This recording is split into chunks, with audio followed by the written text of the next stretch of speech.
Gadget Junkie here. In this video, I'm featuring the CVLIFE EagleBlaze 5 to 25 by 56 first focal plane scope they sent over to me to showcase for you guys. I'm going to bring you guys in. We're going to go over all the controls on this scope. Then I'm going to take you guys out to the range so you can look down the glass and see the clarity on this Japanese glass. Take a look at the Christmas tree reticle as well as the illumination. Are you ready? Stand by. Okay, guys, so we're going to start off with the contents. Obviously, you're going to get your scope.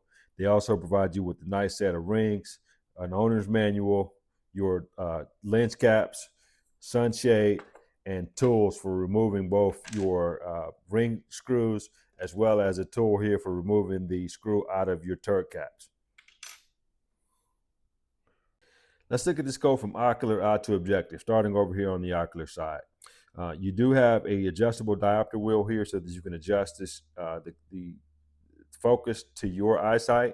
It does have the ED Japanese glass, which is a super nice feature in a budget scope.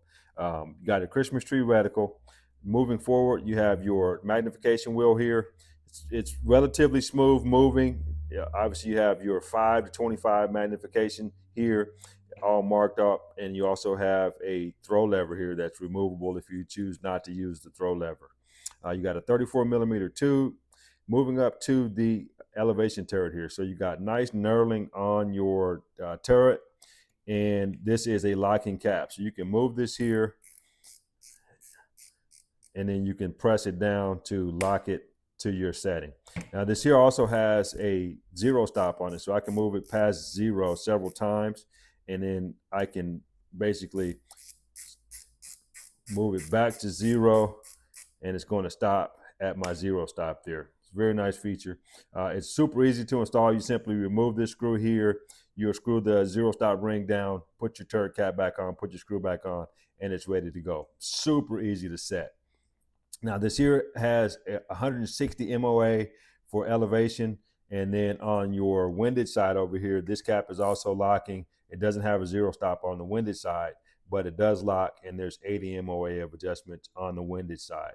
You can set your zero by removing the screw here after you've zeroed your rifle in, setting your cap back to zero, and replacing the screw, and now you got 0, 0. On the left side over here, you do have a parallax wheel. I found out of the box this here was a tad bit tight, but after moving it a little bit, the grease does work its way into the threads, and it actually loosened up a little bit.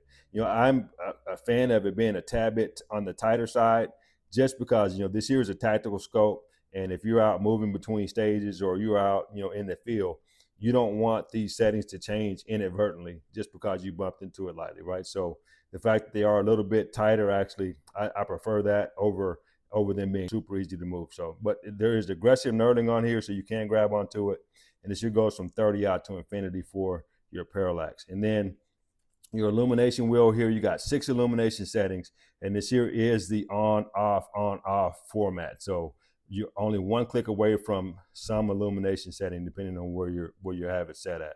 You got a nice beefy set of rings here, and then moving out to the front, you've got a 56 millimeter objective lens out here, which is going to gather a lot of sunlight and also give you the room for the elevation inside the scope. Again, this does have the ED Japanese glass, so it's going to be super clear. I'll show you guys that here in a moment.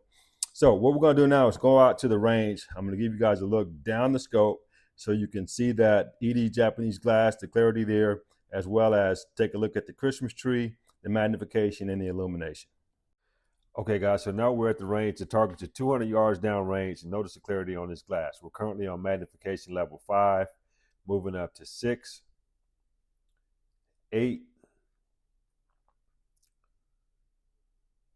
10,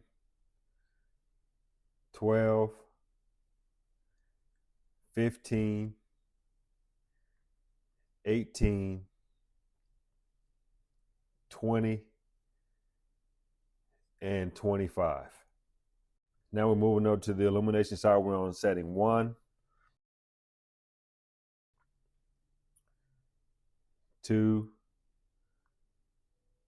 3, 4, 5, and 6. So there you have it, guys. The CVLIFE EagleBlaze 5 to 25 by 56 first focal plane scope. I hope this helps.